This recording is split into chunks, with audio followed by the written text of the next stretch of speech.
Bismillahirrahmanirrahim. Assalamu alaykum, hörmətli görürmənlər. İstiqlal gündəlik xəbərlərini görüşünüzdən qarşılayırıq. Mən Abdullah Yalqın. Proqramımızda vətənimiz Şərq Türkistan və dünya gün tərtibidəki ən mühim xəbərlərini huzurunuzda sunumuz. Qənəmsizdə qıtanlar ekranımızda olsun. Xitay İstiqlal televiziyasının tor bekatlarına tor hücumunu küçəytməkdə. Yıllardan beri Xitayning Şərq Türkistandagi işğaliyeti və cinayətlərini xalqaraga paş qilishda uzluksiz xizmat qilib, Uyg'ur, Türk, Arab, İngilis tillarida xabar və söhbət proqramlarını sunub kelayotgan İstiqlal televiziyamizning tor bekatlari Xitoy hakkerlarining izchil hujumiga uchrab keldi və yaqinqi mezgillarda bu hujum texmo kuchaymoqda. Yaqinqi 1-2 haftadan beri İstiqlal televiziyamizning 4 tilda xabar tarqatayotgan tor bekatlarida boshqaruv supisi echilmaslik, rasm yuklanmaslik, xabar qo'yg'ili bo'lmaslik qatorliq bir qator masalalar ko'rilgan bo'lib, tor bekatlarimizni bexatarlik mulozimati bilan ta'minlab kelayotgan shirkatning bildirishicha, Xitoy hakkerlari yaqindan beri İstiqlalning tor bekatlariga qattiq hujum qo'zg'agan. İstiqlal televiziyamizning tor bekatlari izchil turda Xitoy hakkerlarining hujum nishoni bo'lib kelmoqda. Jumladan 2021-yil 3-oyda Xitoy hakkerlarining hujumi sababli tor bekatlar bir haftaga yaqin palaj holga tushib qolgan edi. Shirkatning bexatarlikka mas'ul xodimlari İstiqlal televiziyasining tor bekatlariga qaratilgan hujum sababli mazkur shirkat mulozimat bilan ta'minlayotgan boshqa tor bekatlarning ta'siriga uchraganligini uqtirgan edi. 2024-yil 10-oyda Sharq Turkistondan Turkiyaga hijrat qilib panohlangan Uyg'urlar va tashkilotlar haqida uchur to'plab Xitoy istixborot organiga yetkazganligi sababli qo'lga olingan 7 jinoyat gumondori ichidan javobgar Sodiq Mehmet Azizga İstiqlal televiziya haqidagi ma'lumotlarni qarorlik yetkazish vazifasi topshirilgan. Xitoy İstiqlal televiziyasini cheklash va buzg'unchilikqa uchratish uchun turli usullarni qo'llanib kelmoqda. Cümleden Xitoy Tashqi ishlar ministrligi ko'p qatim Turkiya hukumatiga shikoyat qilish va Turkiya sotiga arz qilish natijasida İstiqlal televiziyasining organ tor bekati bir qancha qatim taqib etilgan edi. 2022-yil Xitoy Tashqi ishlar ministrligi bayonotchisi İstiqlal televiziyasiga qarata to'kmat xarakterlik bayonlarni o'ttirg'i tashlagan edi. Hatto Xitoyning Turkiya hukumatidan İstiqlal televiziyasini cheklashni talab qilib, ko'p qatim shikoyatnoma sunganligi ma'lum bo'lgan edi. İstiqlal televiziyamizning har qaysi tillardagi xabar tor bekatlari Xitoyning Sharq Turkistonda ijro qilayotgan jazo lageriga qamash, majburiy tug'mas qilish, Xitoy o'lkalariga surgun qilish, majburiy emgak selish, Uyg'ur o'smirlarini assimilyatsiya qilish qatorliq sanab tugatkusiz irqiy qirg'inchilik jinoyatlarini xalqaraga pash qilib kelayotgan bir axborot organi bo'lish sifati bilan izchil tariqada Xitoyning hujum nishoni bo'lib kelmoqda. Amerika parlament a'zolari Xitoy o'quvchilariga viza cheklamasi qo'yishni talab qildi. Xitoyning josuslik harakatlaridan andisha qilgan Amerika parlament a'zolari Xitoy o'quvchilarining Amerikaga kirish vizasini butunlay cheklashni talab qildi. Amerika ovozining 21 fevral xabar qilishicha, yaqinda Amerika Cumhuriyetçiler Partiyasining parlament a'zosi Relbi Moore Amerikada o'qiyotgan Xitoy o'quvchilari orasida xeyli ko'p josus bo'lishi mumkinligi haqida hukumatni ogohlantirgan. U Amerika parlamentini Xitoy fuqarolariga o'quvchi vizasi berishni cheklaydigan qonun ma'qullashga chaqirgan. Tahlilchilarning aytishicha, Amerikada Xitoy o'quvchilarining davlat bexatarligiga munosabatlik bir qator voqealar yuz berganligi sababidan Amerikaliklarning bundan ansirishi tabiiy ahvol ekan. Biroq bir qism shaxslar Xitoy o'quvchilarining Amerikada o'qish fursatini cheklashning eng yaxshi hal qilish chorasi bo'lmasligi mumkinligini bildirishgan. 12 fevral xabar haftaligi gazetida e'lon qilingan maqolada nurg'un kishilar Xitoy Kompartiyasining uchur to'plag'uvchisi yoki yollanma josusi bo'lib xizmat qilmoqda. Ahvol shundoq bo'lg'achqa navbatda saylangan amaldorlarning bu tahdidga jiddiy inkos qaytarish vaqti keldi. Parlament bu tahdidni to'sish uchun darhol harakatga o'tib, Xitoy Kompartiyasining Amerikaning o'quvchilariga beradigan viza planini suiiste'mol qilishini cheklashi kerak deb yozilgan.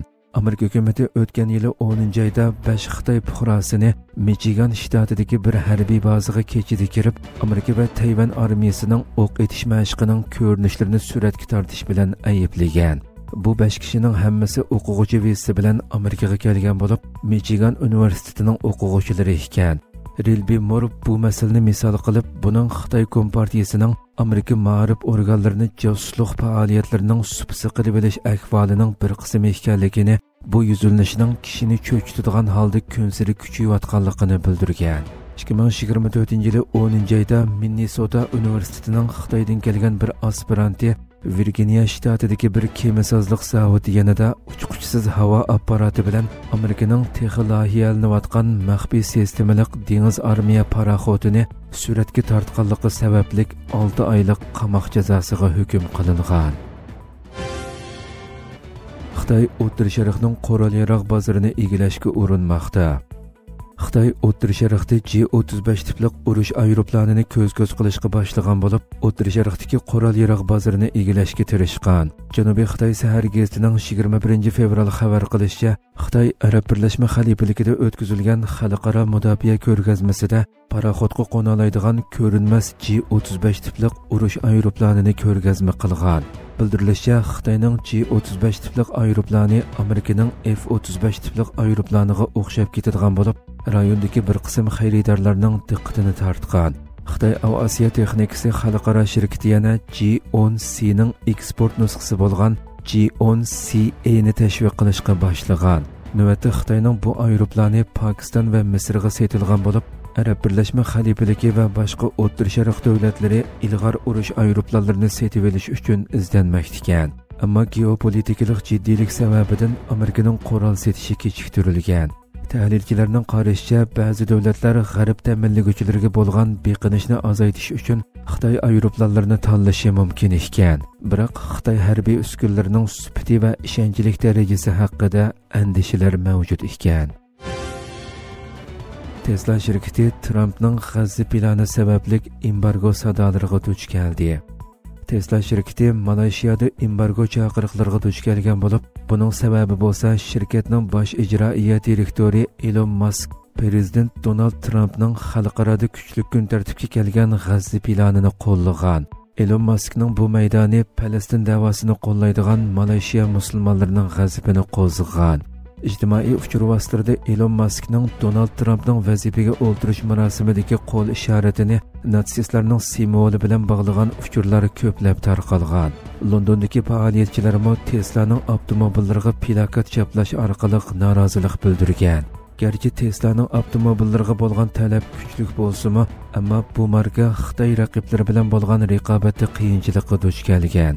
Tesla'ning avtomobillarining bexatarlik masalasi kishilarning diqqatini tortgan bo'lib, bu inkas Malayziyaning 2050-yilgacha toklik avtomobilga ko'chish nishoniga to'salg'u bo'ladi ekan. Bu vaziyat yana Xitoy markalariga foydali bo'lishi mumkin ekan.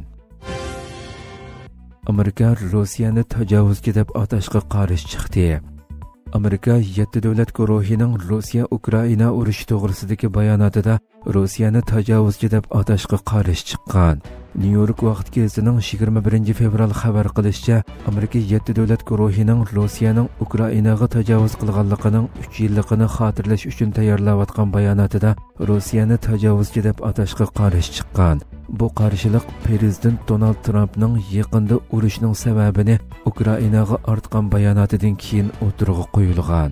Heyatining navbatdagi raisi Kanada dastlabki loyihani e'lon qilib, Ukrainaga bo'lgan qo'llash pozitsiyasini saqlab qolgan.